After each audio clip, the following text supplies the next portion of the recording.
Hey everyone, I'm John Lynn, the founder of Sway Health, and I'm here excited at the ViVE conference with a special guest, Stephanie Fraser from Osso VR. Welcome, Stephanie. Thank you, John. It's a pleasure. Yeah, so excited to talk about PR and marketing. I mean, you're a PR expert. You've been in this industry for a long time. Tell us a little bit about your background in Osso VR. Absolutely. So I have been doing public relations for healthcare technology for, oh my gosh, over 16 years now, which dates me clearly. But yeah, I actually got my start in journalism. I have a journalism degree from Michigan State, go Spartans.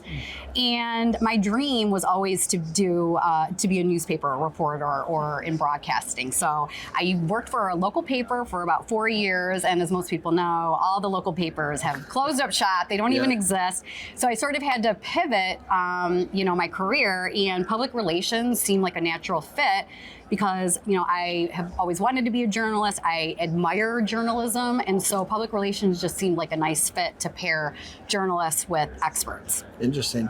And then, you've worked at Chime as their PR person. You worked at a number of health IT companies. Talk a little bit about that journey. Yeah, absolutely. So I was very, very fortunate to sort of fall into healthcare technology. My first role in public relations and communications was at Chime. I believe I started in 2008. And I was literally off to my first fall forum, but it was really an amazing experience to sort of hit the ground running and really just be immersed in healthcare technology. So talking with CIOs, obviously Chime has amazing members. And at the time when I sort of came in, it was everything was meaningful use. It was just starting. So EHRs and meaningful use. So it was really kind of a crash course from the policy perspective. But again, it was just an incredible learning and growing opportunity for sure. Yeah, and PR hasn't been the same at Chime since you left, but that's what I hear. So you've had a number of different experiences across Chime, different health IT organizations. How has kind of PR and pitching and the press, health IT press in particular, changed over that time? Yeah, and I'm sure many other people in my position feel the same way. A lot of kind of those old school reporters. So, for example, like Fred at Health Data Management, Joe Kahn from Modern Healthcare, Neil Versell, who is with another outlet. But that was they were sort of the godfathers, I would say, of health tech journalism. And so just kind of getting to know them, and then obviously meeting other journalists was great. But the whole point of me saying this is that it's all about relationships, period. And that will never change. It's definitely gotten more difficult because a lot of the reporters since have either retired or they move on to other publications. A lot of them actually move on to vendors, a lot like we do too. So that's sort of been, I think, the biggest challenge is getting to know the newer health tech journalists. But again, it all goes back to relationship building and sort of like how you introduce yourself to a reporter, I think, is so critical. Yeah. Me personally, I would never just cold pitch a reporter. Mm-hmm. I have a whole different approach. Well, yeah, I mean, it's all relationships for sure. I heard an interesting insight from another journalist that's here at ViVE, and he said, I'm just not that into conferences anymore because I can get access to all these vendors anytime I want on Zoom now. And I thought that was an interesting change of perspective because he was at all the conferences and has been. Right. This is a veteran conference goer. Okay. Yeah. That is super interesting to me because one of the things that really drove me here, because my company is not exhibiting or anything, but was because when I looked at the media list, there was almost 50 journalists, and legit journalists. 50 journalists are here covering, and to me, that's the most I have seen, even pre-HIMSS. I haven't seen that many journalists here. So that's what sort of compelled me to make sure I was here. But that is a very interesting perspective. And I think that is kind of the attitude, not just with the journalists, but I think with just a lot of conference goers in general. Yeah, that's fair.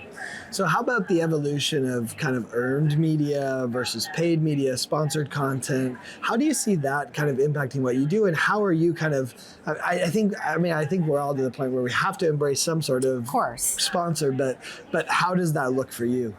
Yeah, and that is so important. I think today, it's a mix, right? It's a healthy balance of the two.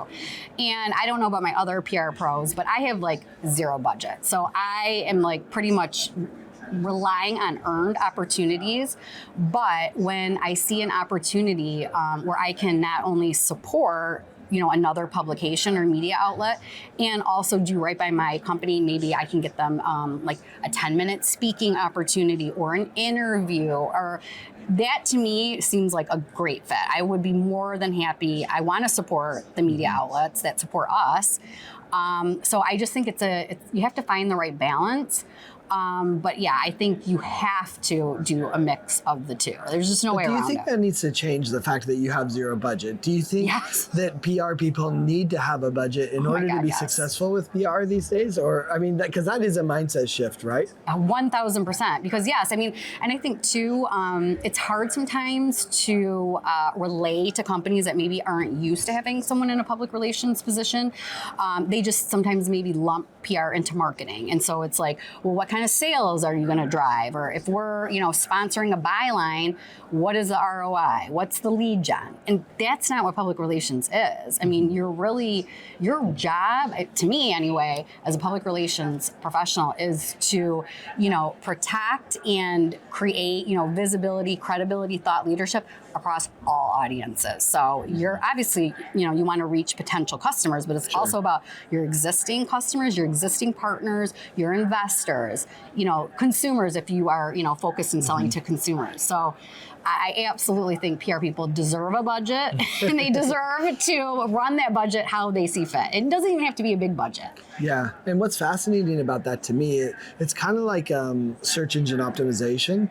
They actually, and this one hasn't been fully proved out, but I've seen people and I've seen some of the numbers where they're like, when we did paid advertising with Google, our search engine rankings went up. Now, Google and them have said, no, there's no correlation, but it's kind of the same thing. If you do some paid with certain media, of course, if nothing else, they get to know you so that then in their future media plans, they're like, oh, well, one, she supported me. Two, I know the company. I know she's easy to work with. So when you do the paid, you end up getting more earned, which is a fascinating idea. Absolutely right.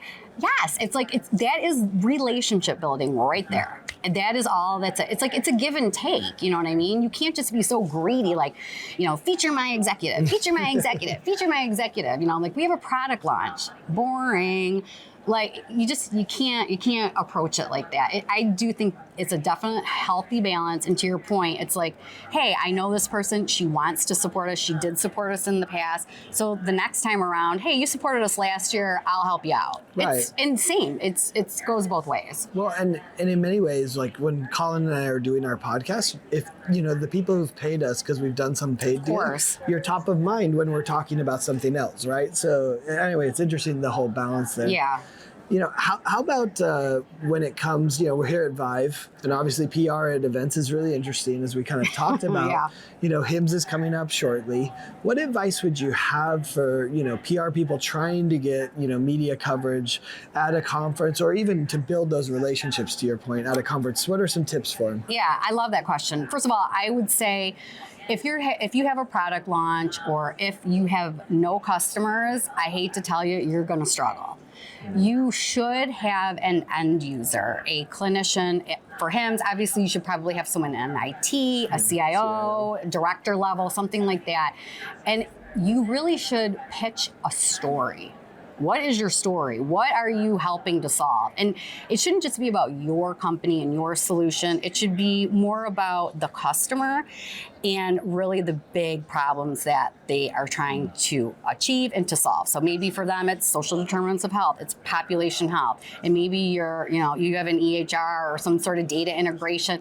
You're playing a small role, but it's really to kind of tell the broader picture. Yeah. That's great advice.